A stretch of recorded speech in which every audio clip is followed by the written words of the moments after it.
चाहिँ भिडियो ल ल ल ल ल हेर सबै खोलामा घर बना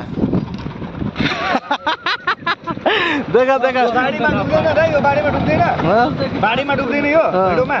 यो खतरा रमाइलो एडभान्चर भइरहेछ होइन एडभान्चर रोजबियर त पुरा मस्त हो त ए साथीहरू हामी यति बेला अब यो शक्ति खोला हेटौडा र बारा जिल्लाको चाहिँ नि लगभग सिमाना हेटौडा उपमहानगरको 16 नम्बर वडा अन्तर्गतको चाहिँ नि आज हामीले यो एकदम नदी किनारको यात्रा गर्दैछौँ। अत्यन्तै जोखिमपूर्ण रमाइलो उत्तिकै जे होस् अहिलेसम्म राम्रोसँग हामी यहाँसँग आइसकेका छौँ। अब हामी यति बेला हाम्रो मानबहादुर सरको ससुराली गाउँको प्रवेश गर्दैछौँ है साथीहरू। तपाईँ पनि निजगढ आसपास यता चाहिँ नि बारा पर्सातिर हुनुहुन्छ भने यो बाटो एकपटक चाहिँ अवश्य पनि चाहिँ नि यात्रा गर्नु होला। अत्यन्तै रमाइलो यादगार हुनेछ साथीहरू।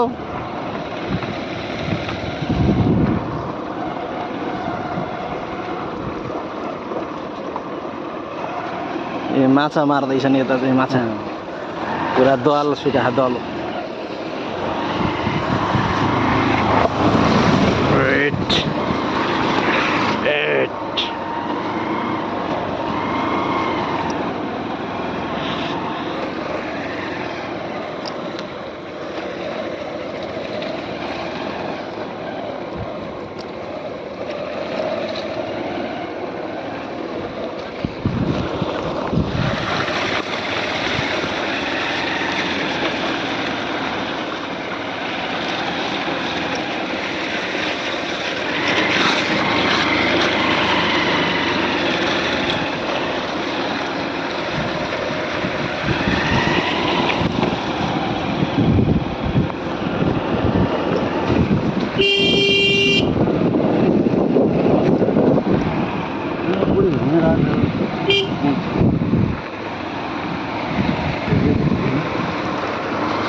मैले पर्खिराखेको थिएँ। सफा खोलामा घर छार पुरै है डेन्जर बाढी आउँछ सबैले उठाउँछ त्यो।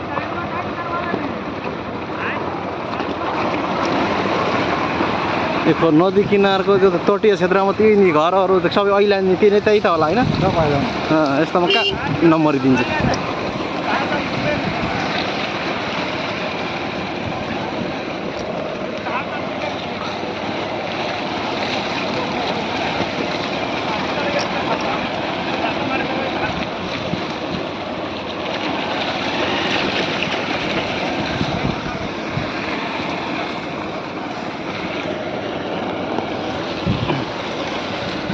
यो जति पनि पाहाडतिर पिछो ठाउँतिर घरहरू छ नि सबको जहाँ सहरमा घर हुन्छ तर यहाँ चाहिँ त्यो आम्दानीको लागि क्या त्यही अर्को अब खेतीपाती चाहिँ अर्को हुन्छ नि त्यसको लागि क्या। अब यहाँबाट मकनको धादिङतिर छ नि यहाँ चाहिँ पाहाडतिर यहाँ धेरै आम्दानी क्या गाउँको पाहाडी पुलिस पनि पुग्दैन।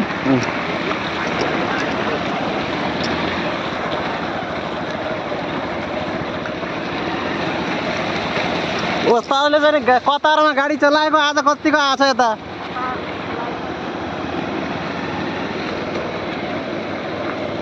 त्यहाँको त बाटो ठिक छ यो गाडीहरू हुन्छ यस्तोमा त ठिक छ।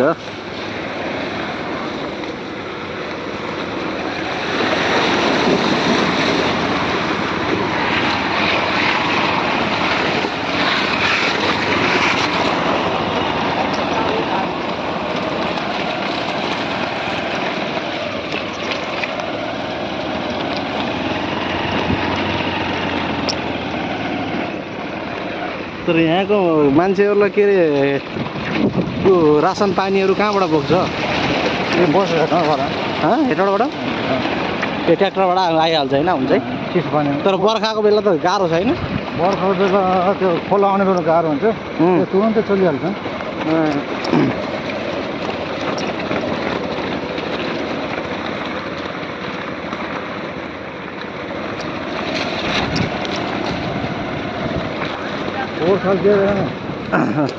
यो भित्र जो बाटो बनाएको छ यहाँ खोल आयो सब लगिदिइहाल्यो ए तलसम्म उहाँको भिटा भिटा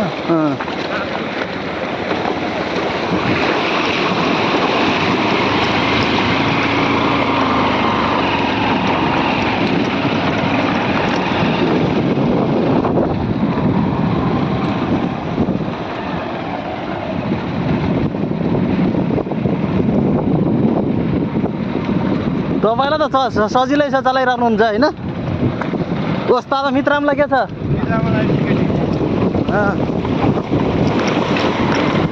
लामो खुट्टा चाहियो छोटा खुट्टाको त कामै छैन यहाँ त आमा पहाड त खतरा खतरा छ यार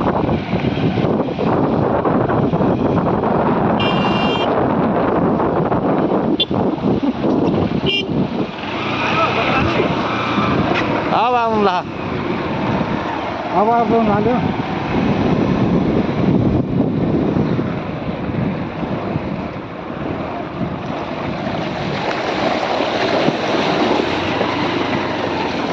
यो खोलामा माछाहरू पाइन्छ होइन माछाहरू सब यो करेन्टले सब यस्तो खोलाको माछाहरू त फेरि छुट्टै हुन्छ नि सजिलो हुन्छ अहिले पहिला 70 रुपियाँ मार्नुहुन्थ्यो कि आउँदाखेरि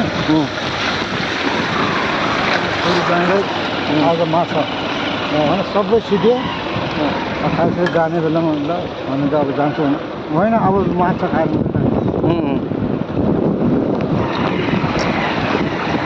सुराली चाहिँ तपाईँले चाहिँ नि खत्रै ठाउँमा बनाउनु भएको छ हो क्या बसार बाफ्रे बाफ पहाड त डेन्जर डेन्जर पर्दैन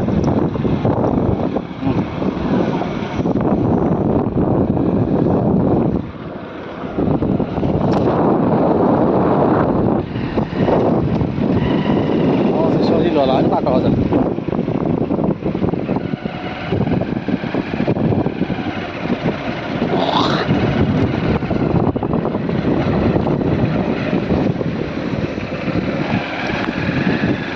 हामीहरूको रोशन पर्नु भन्दै यो ठाउँदेखि बजेटै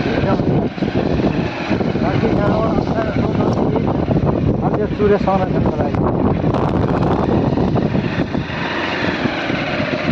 यो राष्ट्रपति सूर्य कोष नि सूर्य संरक्षण त्यसको बजेट धेरै हुने क्या यहाँ कति 50-60 लाख त्यो होला नि बजेट अनि त्यसमा त त्यो गर्नु त केही जरुरी छैन नि दा के राखेको डेन्जर छ त यार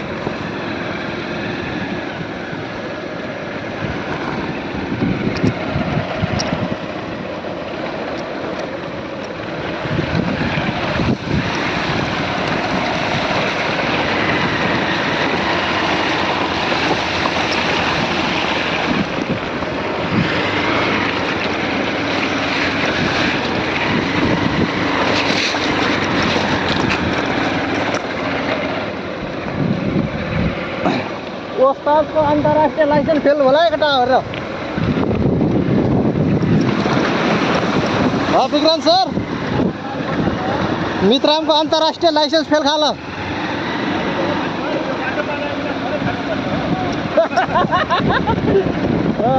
यसमा त खाजा खाएको त गइहाल्छ त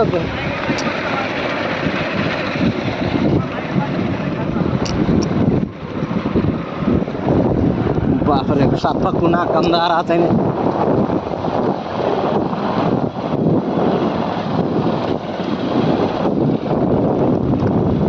प्लेनमा चढेको भन्दा बडा आनन्द छ त यार